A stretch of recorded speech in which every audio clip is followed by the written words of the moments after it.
Bueno, entonces en este último video lo que vamos a ver es cómo, qué implicancias tiene este desbalance de calor de radiación entre las zonas intertropicales y las zonas de latitudes más altas en la circulación de la atmósfera.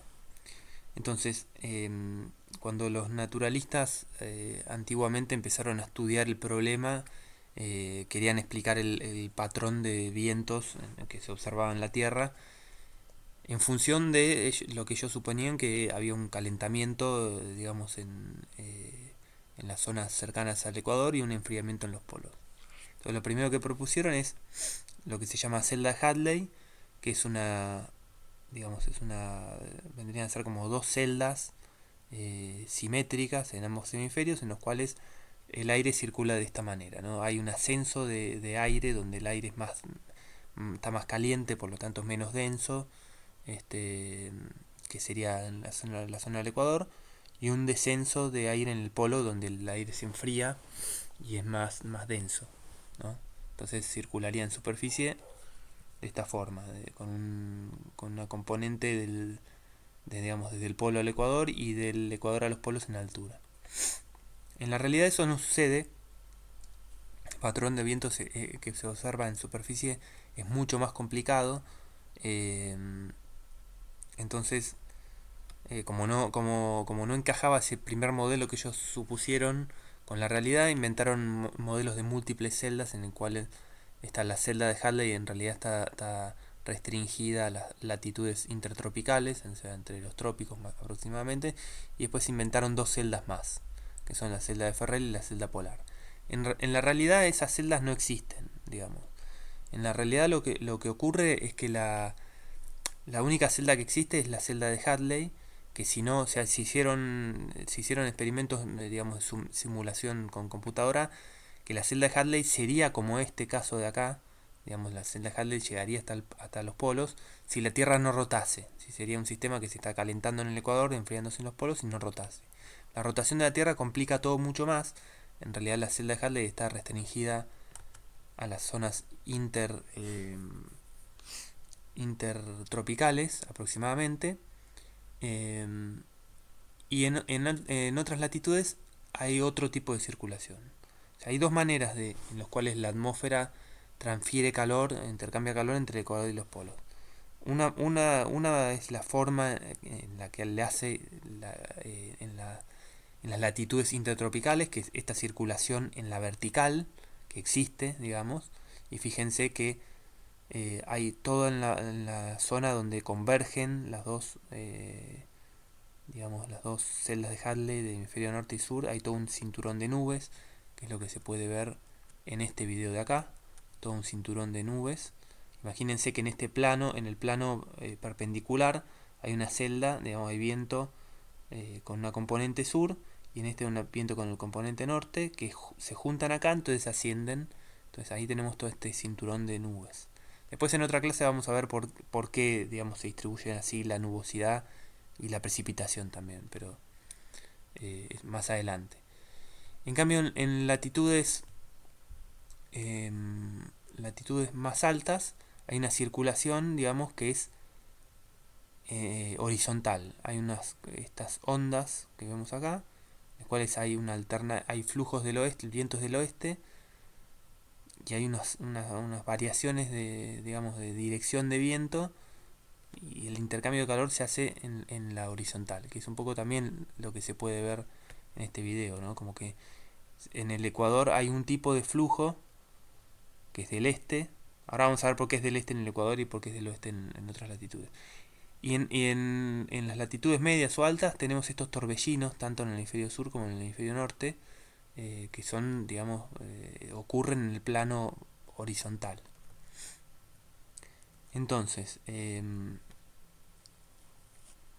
una, un- una comparación, ¿no? ¿Por qué hay dos tipos de circulación? Bueno, porque en las zonas intertropicales la analogía vendría a ser como, imagínense que tenemos una habitación en la cual tenemos una estufa y imagínense que hay una ventana al exterior en la cual el aire se enfría. Entonces el aire circularía de esta manera, esto se llama convección, con esta circulación que se da en un fluido cuando hay calentamiento o enfriamiento. Para entender un poco lo que pasa en otras latitudes, esos torbellinos que vemos en el video, acá tengo un video que explica, en el cual hicieron un experimento que vendría a ser algo parecido a la Tierra. Pusieron un fluido en un tanque, este tanque lo pusieron a rotar, en el medio del fluido de ese tanque pusieron hielo, que vendría a simular los polos, y en el borde está a temperatura ambiente, con lo cual hay un fluido que está rotando y hay una diferencia de calor. Entonces fíjense lo que pasa. Real world air movement are generated by temperature difference. Here we have another tank rotating, but with a can of ice in the middle. The ice in the middle represents the pole. The outside of the can is at room temperature and represents the equator. From our everyday experience, we could imagine that cold water sinks near the can of ice as be falling in, but on the surface we'll see movement.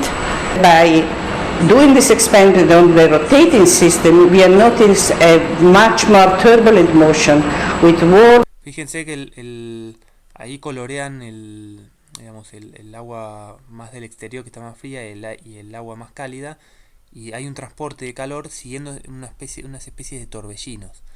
Y eso es lo que sucede con estos torbellinos. Estas circulaciones en la horizontal lo que hacen es mezclar aire que viene del polo más frío con aire que viene del ecuador más cálido. Acá si vemos en este mapa de acá, esta es una, digamos, es salida de modelos meteorológicos, que algo les habló Pablo, yo también voy a mencionar algo hoy. Es como una cosmética que se le hace a la salida de los modelos para entender un poco la circulación atmosférica. Se pueden seleccionar varios parámetros. Acá lo que estamos viendo es la temperatura. Perdón. Entonces fíjense cómo esto es para ahora, lo que está ocurriendo ahora. Tenemos diferentes torbellinos y tenemos los colores que están atrás es temperatura. Entonces podemos ver cómo hay lenguas de aire más frío que se están moviendo al norte y hay lenguas de aire más cálido que se están moviendo al sur. Ese es el tipo de transporte de calor que se hace en latitudes medias. Y esto es lo que es responsable de los cambios de tiempo que tenemos nosotros. De por qué una semana hace más calor, otra más frío. Y los cambios de tiempo también que tienen que ver con lluvia, ¿no? Si acá le pongo humedad relativa, acá vendría a ser como la nubosidad. Esos transportes de calor están asociados a digamos cambios en patrones de lluvia y nubosidad. Después en otra clase vamos a entender por qué. Si volvemos a temperatura vemos que ese rasgo de cómo es el campo de temperatura en altas latitudes, están con estas lenguas de aire frío y aire caliente. En el Ecuador es mucho más uniforme, porque acá el transporte de calor se está dando en la celda de Hadley, que no la estamos viendo, que están en otro plano. Entonces, bueno, volviendo a la clase, tenemos esos dos tipos de circulaciones, ¿no? ¿Por qué rotan estas, básicamente, por qué se dan estos torbellinos? Bueno, es por la rotación de la Tierra. Después lo vamos a entender bien. Y se podría entender como que es estos torbellinos que vemos en el video y que vemos también en el video ese del tanque. Es como si vendría a ser una analogía bastante sencilla, como si vendría a ser una turbulencia de gran escala. Bueno, queda por responder algo, es porque vemos en el video que tenemos un flujo medio fíjense que si ven con un poco más de detalle, como que el flujo es del este, cerca del Ecuador, y en cambio en nuestras latitudes, tanto en el hemisferio norte como sur, el flujo promedio es del oeste. Bueno, eso tiene que ver con la rotación de la Tierra. Digamos, la Tierra está rotando en esta dirección, pero el fluido, que es la atmósfera, que es un gas, no gira solidario a la Tierra, tiene un retraso. Entonces, imagínense, acá tenemos la celda de Hadley, ¿no? Para un fluido que está rotando, digamos, con la Tierra y está circulando en la celda de Hadley, la Tierra va a rotar más rápido de lo que se acomoda el fluido a esa rotación. Entonces, en superficie se va a percibir ese retraso como viento del este, cerca del Ecuador. Y lo contrario va a pasar con ese mismo fluido que está transportándose hacia el sur en latitudes más altas, porque viene con, digamos, como mucho momento de rotación del oeste, y es más de lo que tiene la Tierra en las latitudes en las que desciende el aire, ¿no? ¿Por qué? Porque, digamos, la velocidad angular no es la misma en el ecuador que más cerca del polo, porque la velocidad angular depende de este radio de la Tierra, el radio con respecto al eje de rotación. Entonces acá el momento es como que, dicho en criollo, como que la atmósfera agarra voleo del oeste en el ecuador, y cuando el aire es transportado por la celda de Hadley hacia nuestras latitudes, tiene más momento del este, más voleo del oeste de lo que tiene la Tierra. Entonces en superficie lo percibimos como viento del oeste. Bueno, entonces, como en este gráfico acá muestra cómo se distribuye la presión atmosférica en tanto verano nuestro como en invierno. Básicamente en las zonas, si volvemos al video, en las zonas imagínense que acá está la celda de Hadley. En la zona donde asciende la celda de Hadley tenemos bajas presiones relativas. En la zona donde desciende la celda de Hadley, que vendría a ser estas latitudes más o menos, un poco cerca del Ecuador, las latitudes subtropicales, tenemos sistemas de alta presión. Y después en nuestras latitudes tenemos, digamos, donde está este flujo medio del oeste, ahí es una zona de relativas bajas presiones atmosféricas. Perdón. Esto igual se ve mucho más simétrico en el hemisferio sur, porque la distribución de océano-continente en el hemisferio sur es mucho más simétrica que en el hemisferio norte. En el hemisferio norte hay muchas variaciones de presión entre invierno y verano en los continentes. ¿Por qué sucede esto? Bueno, porque los continentes se enfrían mucho en el invierno, entonces el aire es muy frío, muy pesado, entonces se desarrollan sistemas de alta presión. En cambio en el verano aparecen sistemas de baja presión relativa en los continentes. Eso no sucede tanto en el hemisferio sur. Pero, bueno, en definitiva, ¿cómo son estas circulaciones? Tenemos entre los trópicos, tenemos esta celda de Hadley, la cual tiene en la zona donde se encuentran las dos celdas de Hadley hay todo un máximo. Si acá vemos esto es una animación de, perdón, acá la tengo, precipitación mes a mes, como para ver las variaciones estacionales. En la zona donde se encuentran ambas celdas de Hadley tenemos toda una zona de más precipitación, un máximo de precipitación. Después tenemos en las zonas donde desciende la celda de Hadley, si bien hay simetrías, digamos, no es todo simétrico en todo el globo, están estas zonas sin precipitación, que son los sistemas de alta presión. Acá están los desiertos del mundo, ¿no? Acá está Atacama, el desierto de Sonora, Sahara, Kalahari, Australia. Y en las zonas donde tenemos estas bajas presiones relativas y estos vientos de los oeste, con esos torbellinos que viajan en los vientos de los oeste, tenemos de vuelta como otra banda de precipitación. Entonces, si lo vemos, esto es más condensada la información todavía. Esto es precipitación en milímetros por año, creo que está, centímetros por año. Acá tenemos latitudes, del polo sur al polo norte. Entonces podemos ver como que tiene estos tres máximos.